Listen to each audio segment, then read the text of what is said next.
मैं हूं समार अब्बास। आपको कायद-ए-आज़म यूनिवर्सिटी के डिपार्टमेंट ऑफ अर्थ साइंसेस के जियो ऑडिटोरियम से खुशामदीद कहेंगे।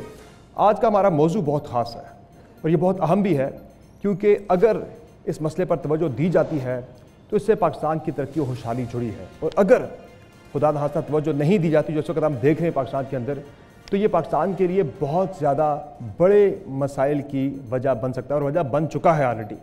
जी हाँ, हमारा मौजू है बढ़ती हुई आबादी। पाकिस्तान की आबादी इस वक्त 24 करोड़ से तजावुज़ कर चुकी है और 2050 में पाकिस्तान की आबादी के हवाले से प्रोजेक्शन है कि ये 40 करोड़ क्रॉस कर जाएगी और हमारा शुमार दुनिया के उन 8 ममालिक में हो जाएगा जो दुनिया की आधी आबादी पर मुश्तमिल होंगे। अगर इस मसले पर काबू नहीं पाया जाता तो पाकिस्तान के वसाइल जो कि तेज़ी से घट रहे हैं वो मज़ीद उन पर दबाव बढ़ता चला जाएगा। तालीम के शोबे की बात करें, आप सेहत की सहूलियात की बात करें, इसके अलावा पानी, खुराक, रिहाइश, इन तमाम जो रिसोर्सेज हैं वो हमारे कम होते जा रहे हैं, लेकिन आबादी बढ़ती जा रही है। अगर इस मसले पर काबू नहीं पाया जाता, पॉपुलेशन मैनेजमेंट नहीं की जाती, पाकिस्तान पहले ही मसाइल की आमाज का बन चुका हुआ है, तो फिर जो सूरत हाल है वो मज़ीद गंभीर हो सकती है।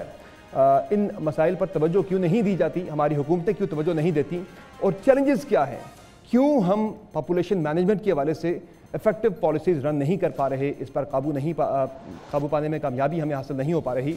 आज की इस डिबेट में हम बात करेंगे। हमारे साथ बहुत ही ख़ास पैनल मौजूद है और हमारे साथ नौजवान तलबा और तलबात भी मौजूद हैं, उनके सवालात भी हम शामिल करेंगे इस डिस्कशन और डिबेट में। तो सबसे पहले अपने पैनलिस्ट की तरफ बढ़ते हैं। हमारे साथ मौजूद हैं शिरीन सुखन साहिबा, जो कि डायरेक्टर हैं पॉपुलेशन वेलफेयर डिपार्टमेंट पंजाब की।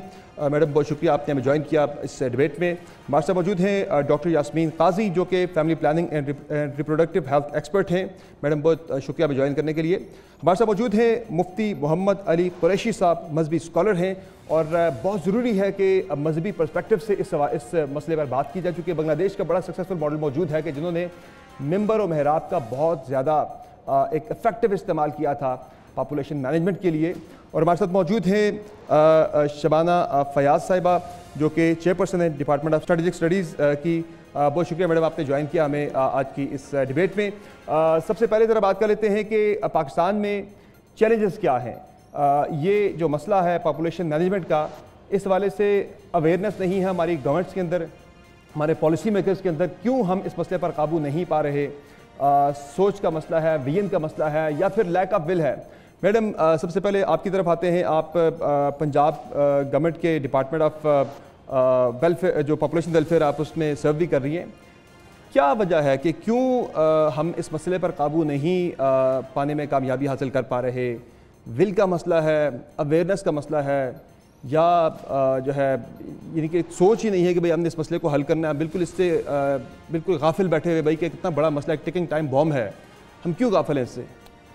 अस्सलाम वालेकुम। सबसे पहले तो मैं आपका बहुत शुक्रिया अदा करती हूँ कि आपने एक बहुत ही अहम मौजू की तरफ आज तवज्जो दिलाई है, और स्पेशली यूथ, जो कि आप समझें कि एक 30 ईयर्स से जो बिलो हैं वो इस वक्त पाकिस्तान की टोटल पॉपुलेशन का 64% है।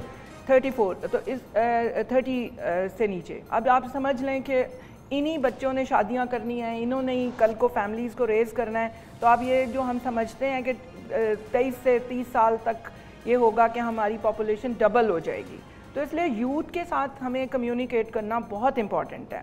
इसके ऊपर बहुत यूनिवर्सिटी का भी मैं शुक्रिया अदा करूँगी कि जिन्होंने आज हमें ये अपॉर्चुनिटी दी।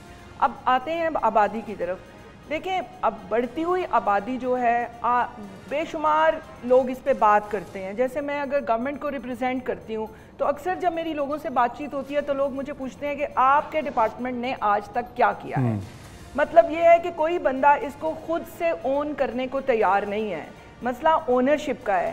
सिर्फ गवर्नमेंट के डिपार्टमेंट की ओनरशिप से एक डिपार्टमेंट अगर ओन कर लेगा तो ये मसला हल नहीं होगा। तो रेजिस्टेंस आपको कहाँ से आती है? हमें पब्लिक चैलेंज क्या आता है आपको? हमें देखें, सबसे बड़ा चैलेंज यही है कि लोग इसको ओन नहीं करते हैं। आई मीन जैसे एजुकेशनल इंस्टीट्यूशंस हैं, जैसे हेल्थ सेक्टर है, जैसे उलेमा हैं, जैसे जितने भी हमारे इन्फ्लुएंशियल या ओपिनियन लीडर्स हैं, हमारे यूथ है, वो ये समझते हैं कि शायद ये ऐसा मसला है कि कोई और आएगा तो इसको हल कर देगा। गवर्नमेंट पूरी एफर्ट कर रही है, हमारे सेंटर्स मौजूद हैं, सर्विस प्रोवाइडर्स हैं, हमारे सेंटर्स में लोग नहीं आते हैं, हमारे मोबाइल सर्विस यूनिट्स काम कर रहे हैं। एक इफेक्टिव कैंपेन जो है वो बड़ा ज़रूरी है।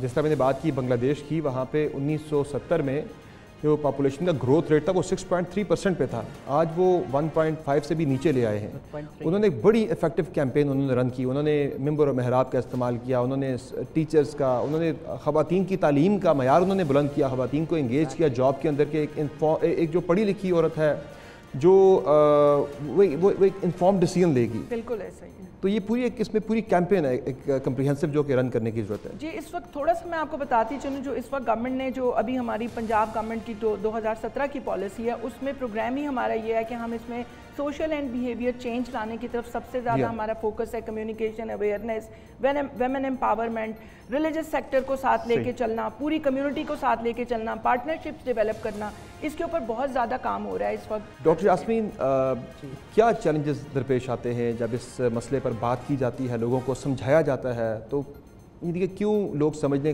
کو تیار نہیں ہیں اس اہم ترین مسئلے کو؟ تھینک یو اگین، میں بھی شکریہ ادا کرنا چاہوں گی، اسپیشلی اسٹوڈنٹس کو دیکھ کے بہت اچھا لگ رہا ہے، جس طرح بالکل شیری نے کہا کہ یہ ہمارے فیوچر ہیں، فیوچر پلر ہیں۔ دیکھیے why we have not succeeded in family planning program. Pakistan پہلی کنٹری تھی 1960 میں، 1950s میں ہمارا فیملی پلاننگ پروگرام سب سے پہلے شروع ہوا تھا ریجن میں، اور وہ سب سے بڑی جو تاریخ کی خوبصورتی ہے کہ وہ ایک NGO نے شروع کیا تھا، family planning association of Pakistan, FPAP، doctor Atiya Inayatullah اور بہت سارے لیڈرز تھے، انہوں نے پھر منسٹری بنائی۔ سو پاکستان کی بڑی یونیک ہسٹری ہے، اور پھر پاکستان نے جو ہے وہ ایسا کام شروع کیا کہ یہاں پہ لوگ ٹریننگ لینے آتے تھے۔ ہماری ساری اچھی کاوشیں جو ہمیشہ نیچے چلی جاتی ہیں، اس کی وجہ کیا ہوتی ہے؟ پولیٹیکل ول کی کمی، جو آپ ایگزیکٹلی کہہ رہے ہیں۔ اس وقت کی گورنمنٹس جو بھی تھیں، جو بھی آتی رہیں، انہوں نے جس حد تک اس کو سنبھالا دیا آیا۔ 1990s ایک واحد ڈیکیڈ تھا جس میں ہم نے کانٹرسیپٹیو پریولنس ریٹ جو کہلاتا ہے CPR، وہ ہم نے 10% انکریز دیکھا دو چیزوں کی وجہ سے۔ لیڈی ہیلتھ ورکرز، گورنمنٹ کا انیشیٹو کہ گھر گھر جا کے بات کرتی تھی عورتوں سے، کمیونیکیشن پہ زور دیا، اور دوسرا تھا private sector initiative social marketing کا، گرین سٹار، اور یہ جو گرین سٹار سوشل مارکیٹنگ، اور ابھی CPR 34% پہ ہمارا کھڑا ہے جی، اور اب ہمارا پچھلے 15 سال سے سٹیٹس کیوں ہوا ہے، ابھی نیا سروے ہونا ہے۔ تو آپ کا جو سوال ہے یہ سپلائی اور ڈیمانڈ دونوں کا ہے۔ دیکھیے سپلائی کا ایشو یہ ہے کہ 98% آپ کا PDHS بتاتا ہے جو سروے ہے کہ 98% جو خواتین ہیں ان کو فیملی پلاننگ کا پتہ ہے۔ تو یہ نہیں کہ نہیں پتہ ہے، ہوتا کیا پتہ ہے، لیکن انمٹ نیڈ کیوں اتنی ہائی ہے فیملی پلاننگ کی؟ بیکاز اگر وہ ارادہ کرتی ہے، اسے یہ نہیں پتہ اسے کہاں جانا ہے۔ وہ بالکل صحیح کہہ رہی ہیں، چھوٹے چھوٹے کلینکس ہیں جن کے بارے میں نہیں پتہ ہے، ہیلتھ نہیں کرتا ہے، اب کرنے لگا ہے۔ میں صرف تھوڑا سا ٹائم لوں گی۔ 2018 میں چیف جسٹس صاحب نے سیوموٹو ایکشن لیا تھا جب سینسس کی پچھلی رپورٹ آئی تھی، اب تو مزید خوفناک ہے۔ انہوں نے کہا تھا، سب کو بلا لیا تھا، پاپولیشن ڈپارٹمنٹ، سیکرٹری، منسٹر، اور اچھی خاصی جو ہے وہ اکاؤنٹیبلٹی ہوئی تھی کہ واٹ از ہیپننگ۔ تو اس کے بعد ایک پورا سلسلہ شروع، اور CCI سے اپرووڈ ایک ریکمنڈیشن ہے۔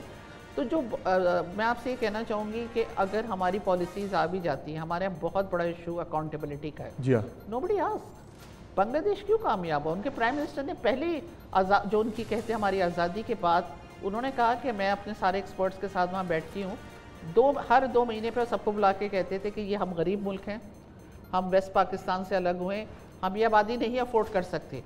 تو انہوں نے لڑکیوں پہ انویسٹ کیا، ایجوکیشن پہ کیا، عورتوں کی امپلائمنٹ پہ کیا، انہوں نے سپلائی پہ کیا، انہوں نے کمیونٹی بیسڈ پروگرام شروع کیا، اور وہ ہر دوسرے مہینے پہ رپورٹ مانگتے تھے۔